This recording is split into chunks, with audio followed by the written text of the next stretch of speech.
اور تمام محدثین کا یہ قول ہے، حتیٰ کہ امام احمد رضا خان بریلوی رحمۃ اللہ علیہ کا بھی، کہ 12 ربیع الاول کے دن۔ السلام علیکم ورحمۃ اللہ وبرکاتہ۔ محترم دوستو، آج ہم آپ لوگوں کے سامنے حضرت مولانا عثمان صاحب لدھیانوی شاہی امام پنجاب کا ایک بیان پیش کرتے ہیں، جنہوں نے آج 12 ربیع الاول کے بارے میں بہت اہم نصیحتیں فرمائی ہیں۔ آپ لوگوں سے گزارش ہے حضرت شاہی امام پنجاب کا یہ بیان آپ لوگ پورا سماعت فرمائیں۔ ہم مسلمان کیوں ہوئے؟ کس نے ہماری گردن پہ تلوار رکھ دی تھی کہ چلو تم مسلمان ہو جاؤ؟ اٹھاؤ پوری دنیا کے واقعات۔ محمد رسول اللہ جب مدینہ منورہ پہنچتے، مکے کے اندر بیٹیاں زندہ دفن ہوتی ہیں، مکے سے لے کے یشرب تک، جس کو آج مدینہ النبی کہتے ہیں، وہاں یہ اختیار نہیں ہے کہ غریب آدمی اپنا کھانا چولہے پر پکا کے کھا سکے۔ آپ تاریخ اٹھائیے دنیا کی، اسلام کی تاریخ نہیں، وشس کا اتہاس اٹھائیے، اسلام کی تاریخ بعد میں بڑھیے گا۔ رسول اللہ صلی اللہ علیہ وسلم جب تشریف لائے، مکے میں بیٹیاں دفن ہوتی تھی، مکے سے لے کے یشرب تک جتنے غریب لوگ تھے، غلام تھے، ان کو اختیار نہیں تھا کہ کھانا چولہے پر پکا سکتے ہو، گھاس پھوس کھاؤ، محنت کرو، جو تمہارے ذمہ کام لگایا گیا ہے۔ اور جب مالک کا دل کرے تمہارے سے زیادتی کرنے کا، جب مالک کا دل کرے تمہیں قتل کرنے کا، جب مالک کا دل کرے تمہاری بہنوں کی عزت لوٹنے کا، تو دنیا میں کسی بھی ملازم کو اختیار نہیں تھا کہ وہ اپنے مالک کے خلاف آواز اٹھا سکے۔ اور آپ کیا سمجھتے ہیں صرف مکے میں حالت خراب تھی؟ صرف مدینے میں حالت خراب تھی؟ رسول اللہ جب جانے والے تھے مدینے سے لے کر کیسر و کسرا تک، جس کو ایران اور عراق کہتے ہیں، جتنے بڑے قبیلے تھے، ان قبیلے تھے، وہ لوگوں کے چہرے سکوں سے داغتے تھے، داغنے کے بعد ان کے ہاتھوں میں ہتھکڑیاں ڈال کے ان کو انگلستان لے جا کر جانوروں کی طرح، جیسے بھیڑ بکریاں بیچی جاتی، اس طرح انسانوں کو بیچا جاتا تھا۔ اور پھر اگر آپ افریقہ سے چائنا چلے جائیں، وہاں کے رجواڑوں نے انسانوں کو اختیار نہیں دیا تھا کہ وہ سڑک پر چل سکے، کہ وہ شہروں میں رہ سکے۔ ان کے ذمہ تھا کہ کھیت کھلیانوں کے اندر پھل اگاؤ، سبزیاں اگاؤ، کھیتی کرو، بادشاہوں کے خزانے بھر دو، اس کے علاوہ تمہیں کوئی اختیار نہیں ہے انسانوں کی طرح جینے کا۔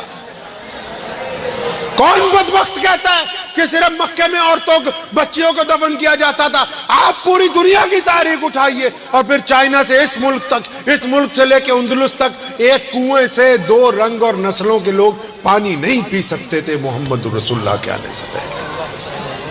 وہاں سے امریکہ تک جائیے، جس کو نئی دنیا کہتے تھے اس وقت، وہاں ملازموں کو اختیار نہیں تھا کہ اگر 10 دن ان کو کھانا نہ دیا جائے تو وہ کورٹ میں درخواست دے سکے۔ آئیے اب بتاتا ہوں میں کیا ہو گیا پوری دنیا میں، کیوں لوگ دیوانے ہو گئے حضور اکرم صلی اللہ علیہ وسلم کے۔ یہ افریقہ کے کالے کیوں مسلمان ہیں، یہ ہم جیسے سانولے کیوں مسلمان ہیں، یہ چائنا کے انڈونیشین کیوں مسلمان ہیں، یہ ملیشینز کیسے مسلمان ہو گئے، یہ مالدیپ کی پوری پٹی کس طرح اسلام کے اندر داخل۔ ساری جگہ مسلمان تلوار لے کے نہیں اترے، محمد الرسول اللہ نے کام ہی ایسا کر دیا۔ کیا کر دیا؟ رسول اللہ مکے کی گلی سے گزر رہے، ایک کمرے کے اندر ایک بندہ رو رہا ہے بیٹھا ہوا۔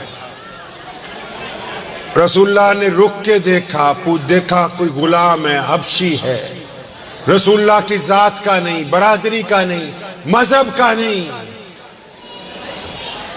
اطمینان سے سن لے تمام مسلمان، کئی مسلمانوں کو الرجی ہے نا کہ فلاں برادری والوں کے ساتھ نکاح نہیں ہو سکتا، فلاں مسلک والوں کے ساتھ مصافحہ نہیں ہو سکتا، فلاں دھرم والوں کے ساتھ بیٹھ کے کھا پی نہیں سکتے، فلاں مذہب والوں کا جھوٹا پانی نہیں پی سکتے۔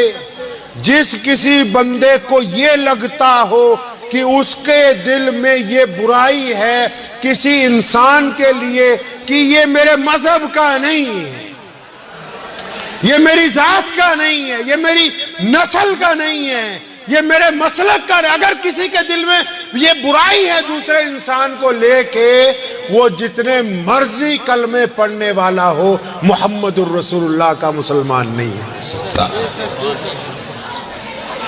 کیا حضور اکرم صلی اللہ علیہ وسلم اندر گھسے، پوچھا کیا بات ہے؟ تو غلام کہنے لگا میں امیہ کا غلام ہوں، بخار چڑھا ہوا ہے، مالک نے یہ آٹا دے دیا پیسنے کے لیے۔ فرمایا اچھا تو اتنی بات سن کے رسول اللہ کمرے سے باہر آ گئے تو غلام کہنے لگا، خود ہی کہنے لگا بہت سارے لوگ آتے ہیں مجھے پوچھنے کے لیے، آج یہ بھی آئے تھے، پوچھ کے چلے گئے۔ اور غلام کون ہے؟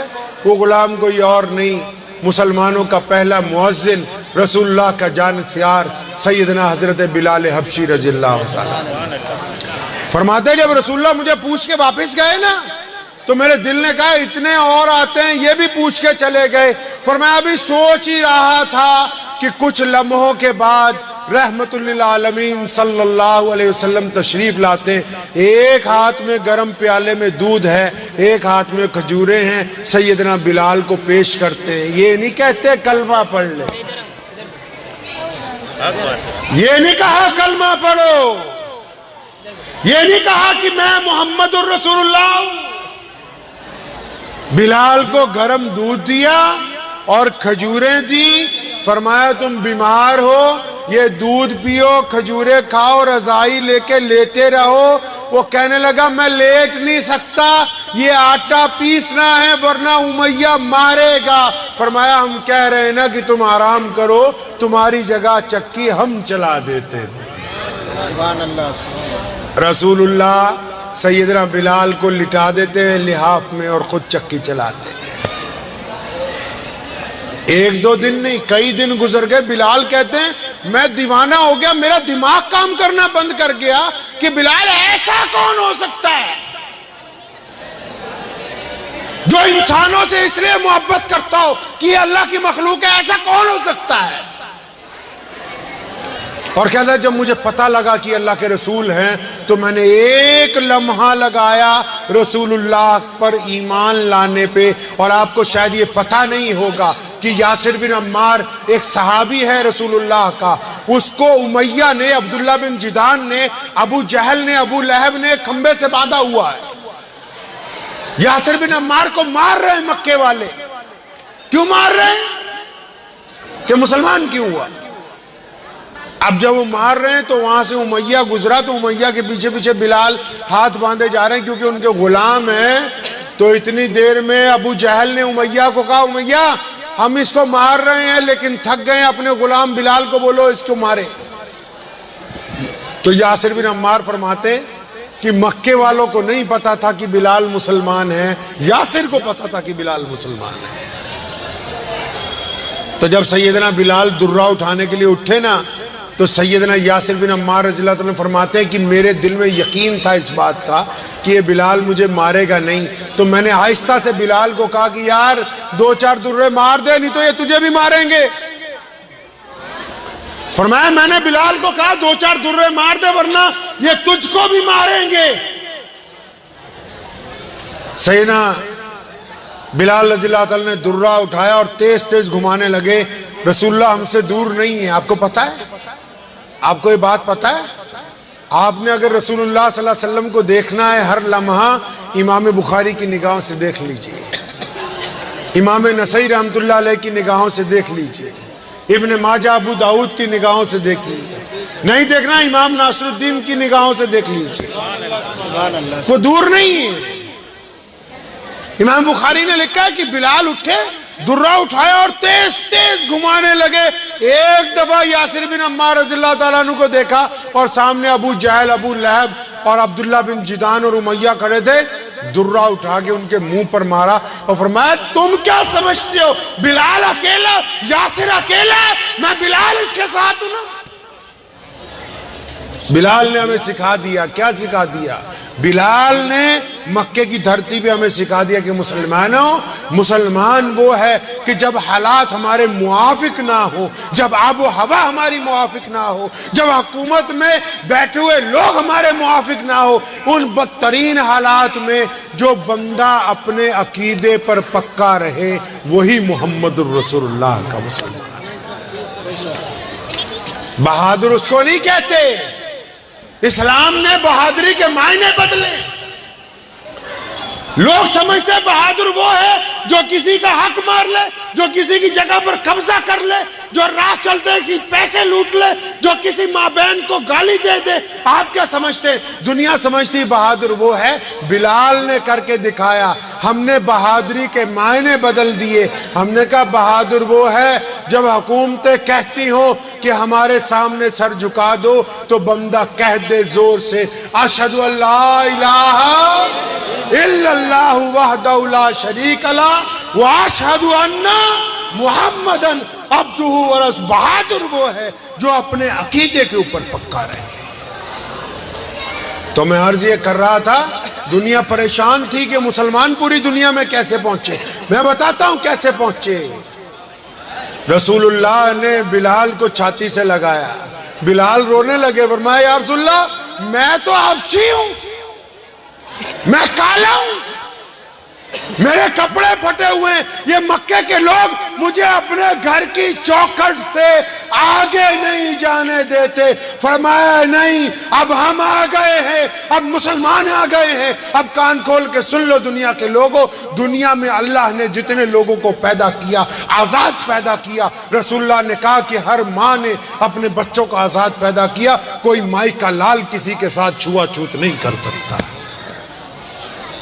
آج 12 ربیع الاول کا دن ہے۔ آج ہمارے پیارے نبی حضرت محمد رسول اللہ صلی اللہ علیہ وسلم دنیا میں تشریف لائے، آپ کی ولادت ہوئی ہے آج کے دن۔ اور تمام محدثین کا یہ قول ہے، حتیٰ کہ امام احمد رضا خاں بریلوی رحمۃ اللہ علیہ کا بھی، کہ 12 ربیع الاول کے دن ہی حضور اکرم صلی اللہ علیہ وسلم اپنی زندگی گزارنے کے بعد ہم سے پردہ فرما گئے، ایک ہی دن۔ اب آج کا دن جو ہے اپنی تاریخ کے لحاظ سے دنیا کا سب سے قیمتی دن ہے۔ اب وہ دن منانا کیسے؟ وہ دن منانا ایسے کہ حضور صلی اللہ علیہ وسلم کا غلام وہ ہے جو آج اس بات کا عہد کرے کہ اب میں اپنے آقا کا کوئی ایک حکم آج سے تسلیم کرتا ہوں، اس کو پوری زندگی ادا کروں۔ حضور صلی اللہ علیہ وسلم سے محبت دولت سے تو نہیں نہ کر سکتا بندہ، پیسے سے تو نہیں نہ کر سکتا، سامان بانٹنے سے تو نہیں نہ کر سکتا۔ کئی لوگ سامان بانٹتے ہوئے دکھاتے ہیں فیس بک کے اوپر، میرے آقا نے تو کہا دائیں سے دینا، بائیں کو خبر نہیں ہونی چاہیے۔ تو کچھ عادتیں جو ہیں وہ حضور اکرم صلی اللہ علیہ وسلم کے حکم والی اپنانی ہوں گی۔ 12 ربیع الاول کے دن وہی سچا عاشق ہے جس نے فجر کی نماز ادا کی ہو، قضا نہ کی، جس نے حضور اکرم صلی اللہ علیہ وسلم کے اوپر صبح سے درود پڑھنا شروع کیا اور رکا نہ ہو، جو رسول اللہ صلی اللہ علیہ وسلم کی اتباع میں آ کے جھکا کے چلا ہو، جس کی زبان سے اس کے ماں باپ کو تکلیف نہ پہنچی ہو، جس کے کردار سے اس کی بیوی کو، اس کے بچوں کو تکلیف نہ پہنچی ہو، جس کا ویوہار اپنے پڑوسیوں سے اچھا ہو۔ آپ یقین مانیں، فرانس کیا پوری دنیا کی سرکاریں بھی اگر لگ جائیں میرے رسول کریم صلی اللہ علیہ وسلم کی شان کے خلاف کچھ کرنے کے لیے، تو ذرہ برابر بھی شان میں کمی نہیں ہو سکتی، ذرہ برابر۔ آج دنیا میں ہمارا دعویٰ ہے کہ کروڑوں دلوں میں سب سے زیادہ دل جو دھڑکتے ہیں وہ محمد الرسول اللہ کے نام کے اوپر دھڑکتے ہیں، اور یہ سلسلہ قیامت تک جاری رہے گا انشاءاللہ تعالی۔ تو ہمیں اپنے آقا صلی اللہ علیہ وسلم کو جو درود بھیجنا ہے وہ اپنی توبہ کے ساتھ۔ کسی نے بڑی اچھی بات کہی، مجھے تو بہت ہی اچھی لگی ان کی بات۔ ایک اللہ والے کے پاس کوئی صاحب گئے، کہنے لگے جب میں درود شریف پڑھنا چاہتا ہوں تو کیا پڑھا کروں درود شریف؟ فرمایا درود پڑھنے سے پہلے، نماز پڑھنے سے پہلے کیا کرتے ہو؟ کہنے لگا وضو کرتا ہوں۔ فرمایا درود پڑھنے سے پہلے نا استغفار پڑھا کرو، پہلے اپنی زبان کو پاک کرو، پھر محمد رسول اللہ صلی اللہ علیہ وسلم کا نام لو۔ پہلے استغفار پڑھو، اللہ سے معافی مانگ کے زبان کو پاک کرو، پھر محمد رسول اللہ صلی اللہ علیہ وسلم کا نام لو۔ اور محمد رسول اللہ صرف مسلمانوں کے نہیں ہیں، پوری کائنات کے محسن ہیں، پوری کائنات کو آزادی رسول اللہ نے عطا فرمائی ہے، کائنات کے لوگوں کو برابری کا سبق محمد رسول اللہ نے عطا کیا ہے. حکمرانوں کو تمیز محمد رسول اللہ کے سبق سے ملی ہے اور تمام لوگوں کو برابری کا درجہ محمد رسول اللہ صلی اللہ علیہ وسلم نے عطا کیا ہے. تو تبھی تو کنور مہندر سنگھ بیدی نے ایک دن کہا ایک مشاعرے میں، کنور مہندر سنگھ بیدی بہت مشہور شاعر ہے، کہنے لگا مسلمانوں کے اجتماع میں، کہنے لگا ہو جائے عشق کسی سے کوئی چارہ تو نہیں، ہو جائے عشق کسی سے کوئی چارہ تو نہیں، صرف مسلم کا ہی محمد پہ اجارہ تو نہیں. تو یہ نہ سوچئے کہ محمد صلی اللہ علیہ وسلم صرف ہمارے ہیں. قرآن نے کہا کہ ہم نے ان کو پورے عالم کے لیے رحمت بنا کے بھیجا. آیا ہوں تو پھر کتنے سال، 63 سال کی عمر میں پیارے محمد علیہ السلام اس دنیا سے واپس تشریف لے گئے. 23 سال میں دین کہاں ہے؟ شام کو جہاں سورج ڈوبتا ہے وہاں تک اذان جاتی ہے، صبح کو جہاں سے سورج نکلتا ہے وہاں سے اذان شروع ہوتی ہے. دنیا کا کوئی خطہ، دنیا میں کوئی ایسا رنگ، دنیا کی کوئی ایسی نسل، دنیا میں کوئی ایسا ملک، دنیا میں ایسی کوئی زبان، کوئی ایسی ہوا باقی نہیں جس میں تھوڑے یا زیادہ کلمہ لا الہ الا اللہ محمد الرسول اللہ پڑھنے والے لوگ موجود نہ ہوں. یہ انقلاب کوئی اور برپا نہیں کر سکا آج تک کائنات میں. لوگ بہترین عمارتیں لا سکتے ہیں، بڑی حکومتیں دکھا سکتے ہیں، لیکن جو انقلاب محمد الرسول اللہ نے برپا کیا پوری کائنات کے اندر کہ دنیا کے ہر خطے میں آج ان کے نام کی اذان دی جا رہی ہے. مؤذن بار بار اعلان کرتا ہے مسلمانوں کو، یہ بتاتا ہے جب کہ سب سے بڑا اللہ ہے، جب یہ بتاتا ہے کہ ہم ایک اللہ کی عبادت کرتے ہیں تو بڑے فخر کے ساتھ مؤذن روزانہ اس بات کو دہراتا ہے کہ دنیا کے انسانوں یہ جو انقلاب برپا ہوا ہے اس کے قائد اور اس کے بانی محمد الرسول اللہ ہے.